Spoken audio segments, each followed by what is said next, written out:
Un destructor de la Armada estadounidense activó su transpondedor cerca del estrecho de Taiwán, anunciando al mundo, «Estamos aquí». En cuestión de minutos, aviones de combate chinos despegaron, armados y se dirigieron directamente hacia el buque. Pero no se trataba de una simple intercepción rutinaria. Estos aviones no portaban misiles antibuque. Llevaban armas aire-aire. Su objetivo no era hundir el buque, sino dominar el aire a su alrededor. Lo que sucedió a continuación puso a ambos bandos al borde del abismo, pases bajos, guerra electrónica y un estallido supersónico que sacudió a toda una tripulación.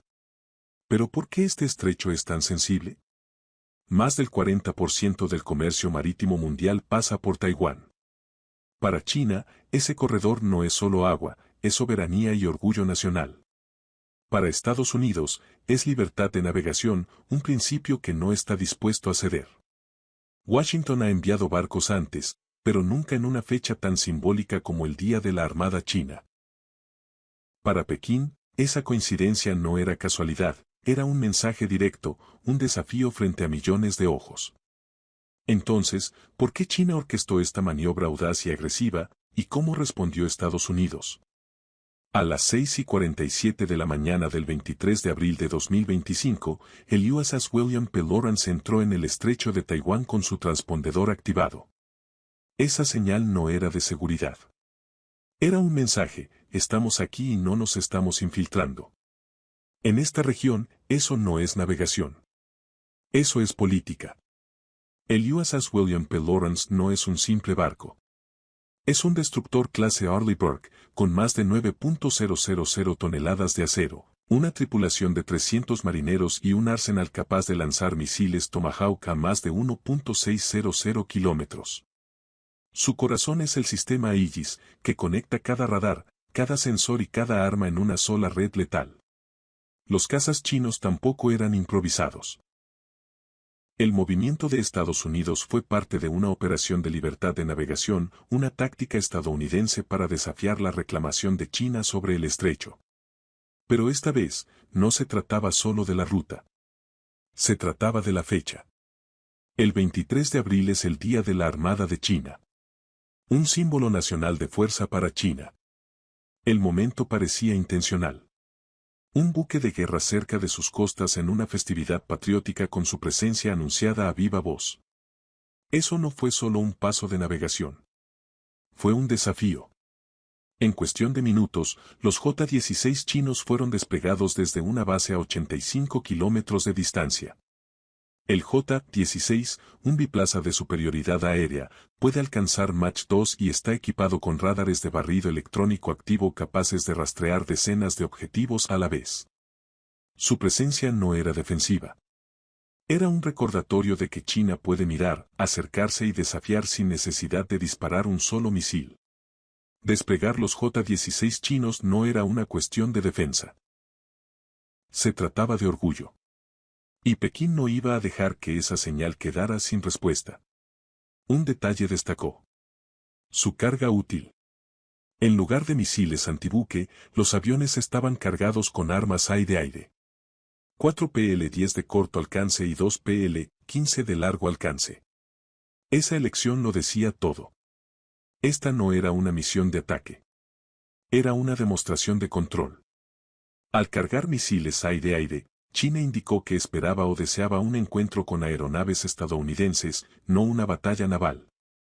El objetivo, acercarse, mantenerse visible y recordarle a Estados Unidos quién domina el espacio aéreo. Mientras tanto, el USS Lawrence no estaba a ciegas. Armado con el sistema de combate Aegis y su radar SPY-1, el buque tenía una vista de 360 grados del espacio aéreo hasta 250 metros. Cada señal de radar, cada firma de aeronave, catalogada y rastreada en tiempo real. Pero los J-16 tampoco volaban a ciegas. Sus radares AESA, apodado el Fantasma, podía fijar objetivos sin ser detectado fácilmente. Y con pads de orientación óptica y sistemas de interferencia a bordo, los cazas chinos no solo observaban, sino que investigaban, probaban, listos para cegar a los sistemas estadounidenses si era necesario. A las 7:11 de la mañana, el J-16 líder ejecutó un movimiento drástico. Un giro invertido a 20.000 pies, seguido de una picada pronunciada hacia el océano. Se niveló a solo 500 pies sobre el agua, dirigiéndose directamente hacia el destructor en lo que parecía una pasada de ataque. No estaba armado para un ataque, pero el mensaje era claro. Podemos acercarnos cuanto queramos. Dentro de Lawrence, los marineros apretaban los puños frente a las consolas. Cada alarma, cada pitido del radar, sonaba como un presagio. El estampido sónico no solo hizo vibrar el casco, estremeció a la tripulación. En esos segundos, cada hombre y cada mujer sabía que una mala lectura, un movimiento en falso, podía desencadenar un conflicto global. La tensión no era solo militar. Era humana, palpable en cada respiración contenida. Mientras el caza líder se dirigía a toda velocidad hacia el barco, el segundo J-16 se colocó detrás de él. Los dos aviones formaron un grupo clásico, uno en la retaguardia y otro en el flanco, obligando al USS Lawrence a dividir el foco de su radar. Era una táctica de intimidación clásica. Pero la tensión no terminó ahí. Las pantallas de radar se iluminaron con más contactos. Un destructor chino tipo 052 de apareció cerca. Dos equipos adicionales del J-16 se unieron a la escena. El buque estadounidense estaba rodeado por aire y mar, con amenazas que se acercaban desde múltiples vectores. Ya no era un simple punto muerto. Era una exhibición controlada de una presencia abrumadora. Entonces llegaron los momentos más difíciles. Un J-16 pasó rugiendo junto al buque a solo 36 metros de altitud y a 60 metros de la borda. Una peligrosa violación de las normas internacionales de seguridad. Momentos después, otro pasó a gran velocidad por el lado opuesto. Y finalmente, un avión rompió la barrera del sonido a solo 300 metros de altura. El estampido sónico sacudió todo el buque, no solo física, sino psicológicamente. Mientras los aviones chinos se acercaban, el USS Lawrence ya estaba calculando. El sistema Aegis rastreaba cada movimiento, actualizando continuamente las estrategias de disparo. Cualquiera de esos J-16 podía ser blanco en segundos. A corta distancia, el sistema de alerta temprana de fallas, SIFS, apodado SEWES, se fijó automáticamente en las amenazas más cercanas, listo para desatar una lluvia de proyectiles de tungsteno. Pero la preparación no es lo mismo que la acción. A pesar de la provocación, las reglas de combate estadounidenses se mantuvieron estrictas. No se disparó ningún arma, ni se presionó ningún botón. La tripulación observó cómo se iluminaban las pantallas de objetivos, sabiendo perfectamente que estaban a segundos de una crisis global si un bando calculaba mal.